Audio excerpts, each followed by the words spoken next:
नमस्कार विद्यार्थी मित्रांनो, स्वागत आहे तुमचं आपलं चॅनल ए क्लास एज्युकेशन वरती. मित्रांनो, एमपीएससीच्या मार्फत एक जी आर जो आहे तो 18 जुलैला प्रसिद्ध झालेला आहे. त्या जी आर मध्ये आयोगाने सरसेवेतून जी पदं भरली जातात ती आता एमपीएससी कडे वर्ग करण्याबाबतचा हा जी आर आहे. जी आर मध्ये काय कोणकोणती पदं आहेत, कोणते पद वगळलेले आहेत, सगळी गोष्टी ज्या आहेत आपण आता डिटेलमध्ये बघणार आहोत. पण त्यापूर्वी मित्रांनो, जर तुम्ही चॅनलवरचा हा व्हिडिओ फर्स्ट टाइम बघत असाल तर आपलं चॅनल सबस्क्राईब करून बेल आयकॉनवर देखील प्रेस करायला विसरू नका, जेणेकरून अशीच महत्त्वपूर्ण माहिती एमपीएससीच्या मार्फत येणारे जेवढ्या पोस्ट आहेत त्याची इन्फॉर्मेशन असेल किंवा नवीन अपडेट असेल आपल्या चॅनलवरती तुम्हाला सगळ्यात अगोदर बघायला मिळतील. आणि त्यासोबत मित्रांनो, तुम्हाला जर कोणत्याही प्रकारचा डाऊट असेल, स्पर्धा परीक्षेमध्ये तुम्हाला एखाद्या पोस्टचा असेल, सिलेबसचा असेल, कोणताही डाऊट असेल तर आपल्या चॅनलच्या अबाउट सेक्शनमध्ये जायचं आहे. त्या ठिकाणी आपल्या टेलिग्राम ग्रुपची लिंक दिलेली आहे. टेलिग्राम ग्रुप जॉईन करायचा आहे. त्या ठिकाणी तुम्ही आम्हाला पर्सनली मेसेज करून तुमचे डाऊट्स जे आहेत ते विचारू शकता. आणि त्यासोबतच तुम्हाला आपल्या प्ले स्टोअरवरती गेल्यानंतर जे स्क्रीनवरती लोगो दिसतोय तर ते ए क्लास एज्युकेशन ॲप तुम्हाला सर्च करायचं आहे आणि ए क्लास एज्युकेशन डाउनलोड करायचं आहे. त्यामध्ये तुम्हाला free live plus recorded lecture मिळणार आहेत, काही टेस्ट सिरीज आहेत. सोबतच मित्रांनो, आपल्याकडे जे आहे तर तुम्हाला एक लेक्चर जे आहे ते अनलिमिटेड टाइम बघता येणार आहे आपल्या ॲपवरती. तर सगळी इन्फॉर्मेशन आपण आजच्या व्हिडिओमध्ये बघणार आहोत की आता जी आर नक्की काय आहे आयोगाचा. तर मित्रांनो बघा, या ठिकाणी एमपीएससी सरळ सेवेतून कोणती पदे भरणार. आता बघा, तुम्हाला माहित असेल की 2020-21च्या दरम्यान आयोगाने एमपीएससीने सांगितलं होतं की त्या ठिकाणी लिपिक संवर्गाची पदे जी आहे ती गट क ची आम्ही भरू. तरी त्यांनी नंतर भरणं स्टार्ट केलं आहे. आता लिपिक संवर्गातली भरपूर पदे एमपीएससीच्या मार्फत भरली जात आहेत. तसंच आता आयोग काय सांगतंय की सरळ सेवेमधून जी बाकीची पदं आहेत, आता सध्या गट ब आणि गट क मधून जी पदे भरली जातात ती एमपीएससीच्या मार्फत येणारी तुम्हाला माहितच असतील.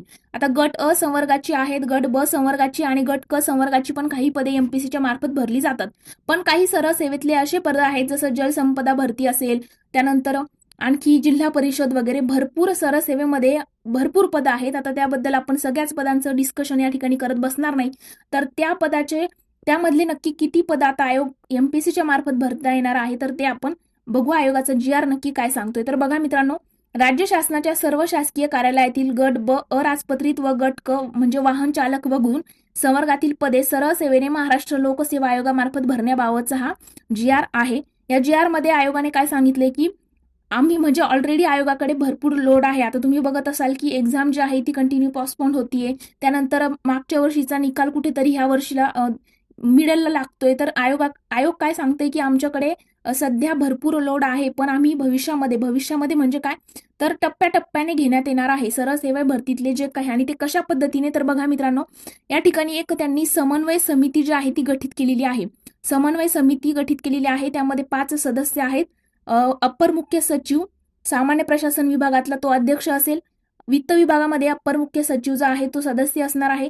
त्यानंतर सचिव महाराष्ट्र लोकसेवा आयोग, सहसचिव उपसचिव महाराष्ट्र लोकसेवा आयोगातला आणि सहसचिव उपसचिव जो आहे सामान्य प्रशासन विभागातला, अशी 5 सदस्यीय समन्वय समिती त्यांनी गठीत केलेली आहे. आणि ती समिती जी आहे मित्रांनो, ती निर्णय घेणार आहे की सरळ सेवा भरतीतली नक्की कोणकोणती पदे एमपीएससी कडे वर्ग करायला हवी वगैरे सगळ्या गोष्टींचे निर्णय जे आहे ती ही 5 सदस्यीय समन्वय समिती जी गठीत केलेली आहे ती याचे निर्णय जे आहे याबद्दल घेणार आहे. आता मग ही पदं जी आहे ती कधीपासून एमपीएससी कडे वर्ग करण्यात येतील. तर मित्रांनो बघा, आता प्रत्येक कंपनी सोबत आता टीसीएस आयबीपीएस जर आपण बघितलं तर 3-3 वर्षांचा त्यांचा करार वगैरे त्या गोष्टी असतात.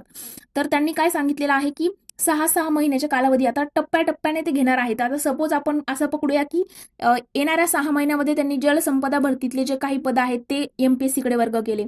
त्यानंतर पुढच्या 6 महिन्यामध्ये मग त्यांनी जिल्हा परिषदचे वगैरे पद असतील. तर अशा पद्धतीने टप्प्याटप्प्याने सरळ सेवा भरतीतले जे पद आहेत ते एमपीएससी कडे वर्ग करण्यात येणार आहेत. आणि सध्या जे पद आहेत ते तुम्हाला माहितच असेल, गट ब मधलं पीएसआय, एसटीआय, एएसओ वगैरे हे पद जे आहेत ते ऑलरेडी एमपीएससीच्या मार्फत भरली जातात.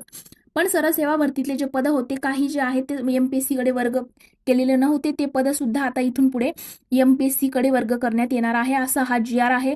आणि आयोगाने सांगितलेलं आहे की हेही लवकरात लवकर आम्ही यावरती निर्णय घेणार आहोत. आणि मित्रांनो, प्रशासकीय विभाग, संबंधित प्रशासकीय विभागांनी काय करायचं आहे तर त्या ठिकाणी सांगायचं आहे की ह्या सरळ सेवा भरतीतलं हे पद आम्हाला एमपीएससी कडे वर्ग करायचं वगैरे हे निर्णय घ्यायचे. आणि जर अन्यथा असं नाही झालं तर मग समन्वय समिती जी गठीत केलेली आहे त्या थ्रू निर्णय जे आहेत ते घेण्यात येणार आहेत. तर अशा पद्धतीने मित्रांनो हा जी आर होता. आता हा जी आर जो आहे तो भरपूर मोठा 5 ते 6 पेजेसचा पीडीएफ आहे. ते मी एकदम म्हणजे सिंपल लँग्वेजमध्ये तुम्हाला या ठिकाणी सांगण्याचा प्रयत्न केलेला आहे PDF बनवून.